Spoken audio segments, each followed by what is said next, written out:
प्रिय छात्रों, सुप्रभातम। आज हम प्रत्यय के बारे में जानकारी प्राप्त करेंगे कि प्रत्यय क्या होते हैं, क्या प्रत्यय के भेद होते हैं, उसके बारे में आज हम विस्तार पूर्वक पढ़ेंगे।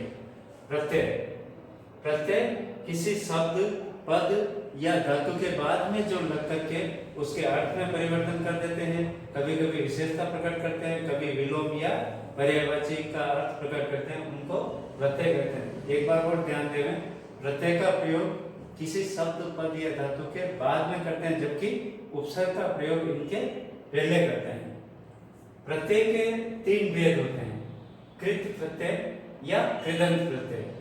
तो कृदंत प्रत्यय जो जिनका प्रयोग किसी धातुओं के बाद किया जाता है, क्रियापदों के बाद, जैसे पठ, लिख, चल, हस, वद, गम आदि जो धातुएं हैं, उनके बाद इन प्रत्ययों का प्रयोग करके कोई क्रियापद बनता है और अर्थ परिवर्तन होता है, तो वो कृदंत प्रत्यय।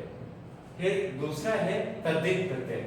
तद्धित प्रत्यय किसी संज्ञा, सर्वनाम, विशेषण या क्रिया विशेषण पदों के बाद जिनका प्रयोग किया जाता है, वो तद्धित प्रत्यय।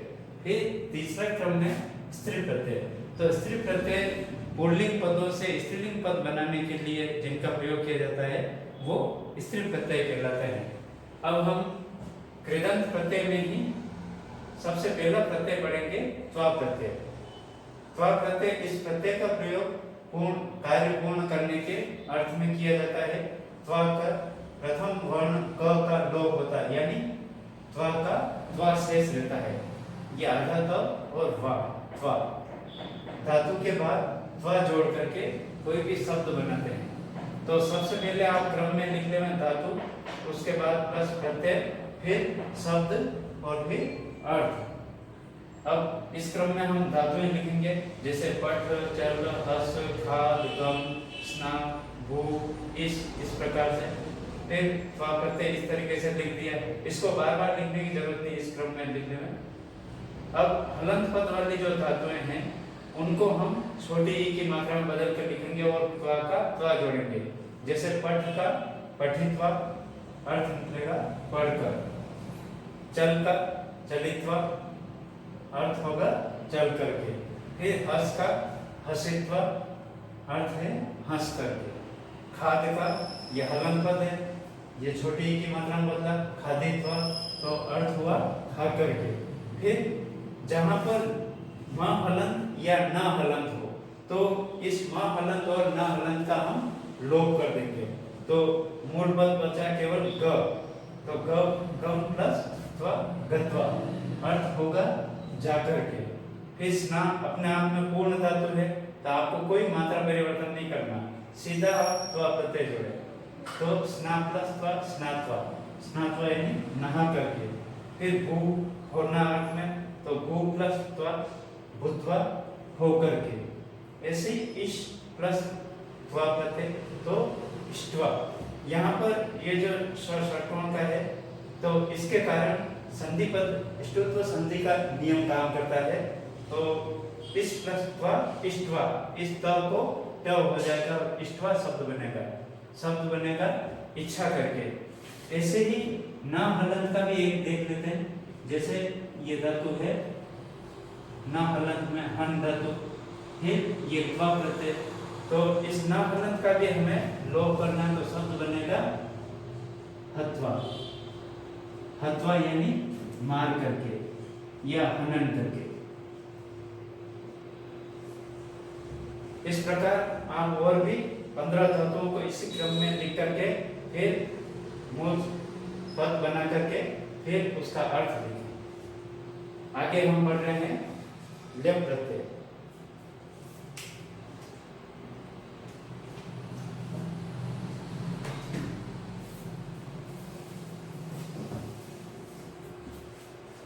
ल्यप प्रत्यय, इस प्रत्यय का प्रयोग कार्य पूर्ण करने की तरफ अर्थ में ही किया जाता है। इस प्रत्यय का प्रयोग त्वा की तरफ कार्य पूर्ण करने के अर्थ में ही किया जाता है, किंतु इसमें धातु से पहले उपसर्ग का प्रयोग होता है। ल्यप का यह शेष रहता है और धातु के बाद में यह जोड़ करके कोई भी शब्द बनाते हैं। तो आपको ध्यान देना होगा, उपसर्ग संख्या में 22 होते हैं। प्र, परा, अप, सम, अनु, अव, निस, निर, दुस, दूर, वी, आंक, नी, अधि, अपि, अति, सु, उत, अभि, प्रति और परि उप, ये 22 उपसर्ग होते हैं। तो कुछ उपसर्ग आपको अर्थ सहित याद होने चाहिए जिससे कि आप इन प्रत्ययों में प्रयोग कर सकें। तो सबसे पहले हमें उपसर्ग लेना है, उसके बाद धातु, फिर प्रत्यय, उसके बाद आप शब्द लिखेंगे, फिर अर्थ आ जाएगा। तो जैसे आप प्लस गम प्लस ल्यप, तो गम को एक गत आदेश भी होता है, तो दो शब्द बनेंगे। तो आगम प्लस ल्यप आगम्य या फिर आगत्य, अर्थ होगा आकर के। ऐसे ही सम प्लस गम संगम्य या फिर संगत्य, अर्थ होगा जाकर के। फिर निर प्लस गम, अब निर का प्रयोग निकलना अर्थ में होता है, साथ में गम धातु है तो निर्गम्य या फिर निर्गत्य, अर्थ होगा निकल कर। फिर उत प्लस गम, तो यहाँ पर त हलंत वर्ण है, तो यहाँ पर जस्व संधि के नियम से त को वर्ग के प्रथम वर्ण को वर्ग का तृतीय वर्ण हो जाता है, यानी त थ द, तो शब्द बनेगा उद्गम्य या फिर उद्गत्य, अर्थ होगा उत्पन्न होकर के। ऐसे ही उप प्लस गम, तो उप का प्रयोग पास में अर्थ में किया जाता है, तो उपगम्य या फिर उपगत्य, पास में जाकर के। सम प्लस भू प्लस ल्यप, तो शब्द बनेगा संभूय। यहाँ ध्यान दें, गम धातु के ही दो पद बनेंगे, आप चाहे ये लिखें चाहे ये लिखें, पर इसके बाद जो भी शब्द बनेंगे वो एक पद ही बनेगा। तो संभूय यानी अर्थ होगा होकर। ऐसे ही सम प्लस खाद प्लस ल्यप, संखाद्य, खाकर के। एक दो शब्द और बनाते हैं हम, जैसे प्र उपसर्ग है, फिर दा धातु है और ल्यप प्रत्यय, तो शब्द बनेगा प्रदाय, अर्थ होगा दे करके।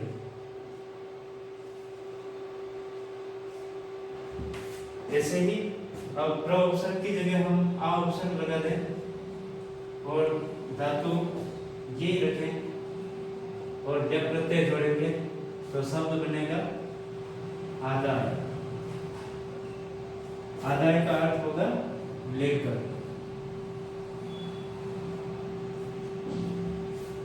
इस प्रकार से आप और भी उपसर्गों के साथ धातु प्लस ल्यप प्रत्यय जोड़ करके 15 शब्द बनाएं।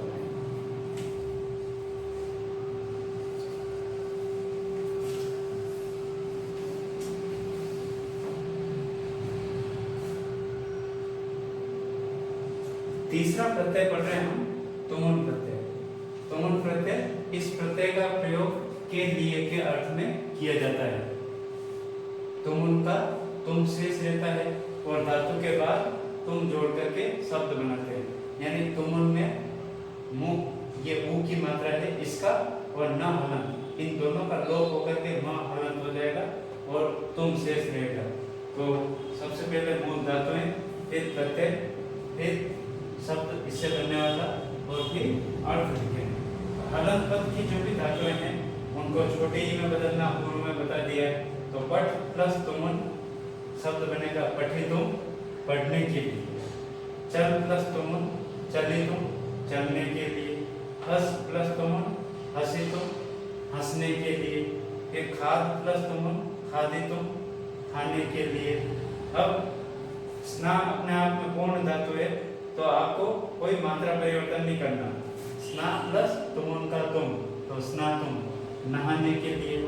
फिर गम प्लस तुमुन, तो या म हलंत है, तो इसको चाहे तो आप अनुस्वार में बदलें, चाहे आप त वर्ग का पंचम वर्ण लिखें, तो शब्द बनेगा गंतुम, या इस तरीके से गंतुम, अर्थ होगा जाने के लिए। इसी में हम आ उपसर्ग जोड़ देते हैं, तो आप आने के अर्थ में हो जाएगा आ प्लस गम प्लस तुमुन, तो आगंतुम, आगंतुम का अर्थ होगा आने के लिए। यहाँ पर भी ये त वर्ग का पंचम वर्ण न हलंत लगा दिया, या फिर इसको अनुस्वार में बदल देते हैं। इसी प्रकार आप और भी जैसे ई को ए में बदलने वाली मात्राएं, जैसे नी प्लस तुमुन, नी प्लस ये तुमुन प्रत्यय हो गए, तो शब्द बनेगा ने तुम। और आ उपसर्ग प्लस नी धातु में लगी, तो शब्द बनेगा आने तुम।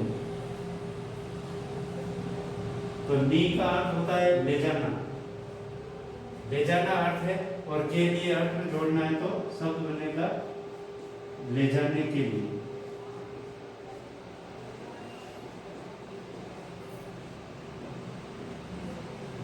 फिर आने तुम लाने के अर्थ में, तो लाने के लिए। ऐसे दूसरी और धातु देखते हैं, जैसे दा धातु प्लस तुम प्रत्यय, तो धातु, इसका अर्थ होगा देने के लिए।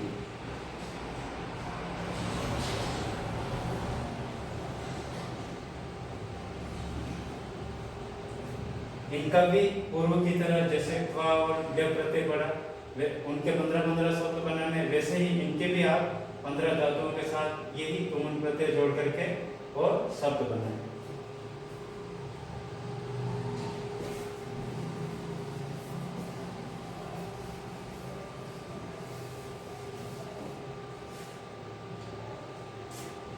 उन 3 प्रत्ययों को छोड़ करके, यानी त्वा, तुमुन और व्यक्त, उन 3 प्रत्ययों में एक एक शब्द ही बनेंगे। पर अब जो हम प्रत्यय पढ़ रहे हैं, यानी चौथे क्रम में त प्रत्यय, यहाँ से आगे जितने भी हम कृदंत प्रत्यय पढ़ेंगे वो तीनों लिंगों में बनेंगे, पुल्लिंग, स्त्रीलिंग और नपुंसकलिंग। तो त प्रत्यय का प्रयोग, इस प्रत्यय का प्रयोग पूर्ण भूतकाल के लिए किया जाता है, यानी जिसमें चुका है, चूंकि ये कार्य हो चुका, ये कार्य मैंने पूर्व में कर लिया, इन अर्थों में इन भूतकालिक क्रियाओं का प्रयोग होता है। त का त शेष रहता है, इस आधे क का लोप हो जाएगा और केवल त शेष रहेगा। प्रयोग तीनों लिंगों में होता है। धातु के बाद पुल्लिंग में तह जोड़ना है, और स्त्रीलिंग में ता जोड़ना है, और नपुंसक लिंग में तम जोड़ करके कोई भी शब्द बनाते हैं। तो सबसे पहले धातु, फिर प्रत्यय, इसके बाद पुल्लिंग का, स्त्रीलिंग का और नपुंसक लिंग का। यहाँ पर आपके पूरा पेज कंप्लीट हो जाएगा, तो अर्थ लिखने की जगह नहीं बचेगी, तो आपको अर्थ लिखने की जरूरत नहीं, क्योंकि अर्थ यहाँ पर पहले ही दिया हुआ पूर्ण भूत का लिख दिया जाता है। तो हलंत पद वाली धातुओं को आपको छोटी ई की मात्रा में बदलना, उसके बाद जो भी पुल्लिंग का शेष रहता है या स्त्रीलिंग का शेष रहता है, आप मात्राएं लगा करके शब्द बनाएं। तो चल प्लस तब, चलितः, चलिता, चलितम। फिर खाद प्लस तब, तो खादितः, खादिता, खादितम। फिर हस प्लस तब, तो हसितः, हसिता, हसितम। गम प्लस तब, तो म हलन और न हलन, ये न हलन वाले की एक धातु यहाँ पर लिख देता हूँ। तो म हलन और न हलन का लोप हो जाएगा, तो म हलन का लोप होते शब्द बनेगा गतः, गता, गतम। फिर स्ना अपने आप में पूर्ण धातु है, तो स्ना का बनेगा स्नातः, स्नाता, स्नातम। फिर क्रीड, तो क्रीड में हलंत पद लग रहा है, तो इसको छोटी ई की मात्रा में बदलेंगे, तो क्रीडितः, क्रीडिता, क्रीडितम। हन में न का लोप करना है, तो शब्द बनेगा हतः, हता और हतम।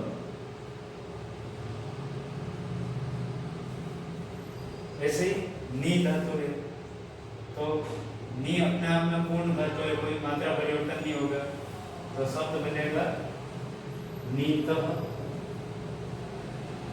नीता और नीतम।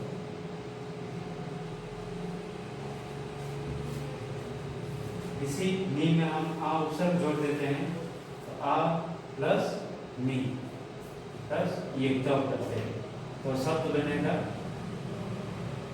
आनीतः, आनीता,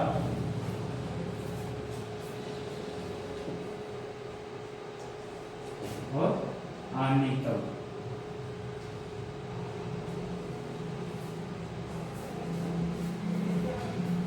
अब और दूसरी धातु देखते हैं, जैसे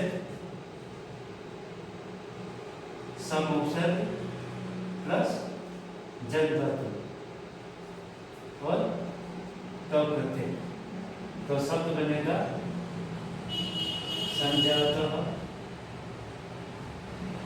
संजाता,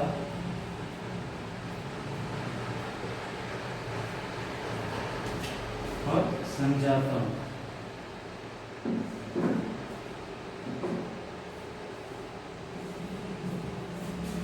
आप भी इसी तरीके से और भी धातुओं के साथ ये प्रत्यय जोड़ करके तीनों लिंगों में आप शब्द बनाएं। कुछ धातुएं आपको धातु रूप सहित होमवर्क आपको PDF फाइल के माध्यम से दिया जा रहा है, तो आप इनका लिख करके अभ्यास करें और परिभाषाओं को भी याद करें। धन्यवाद।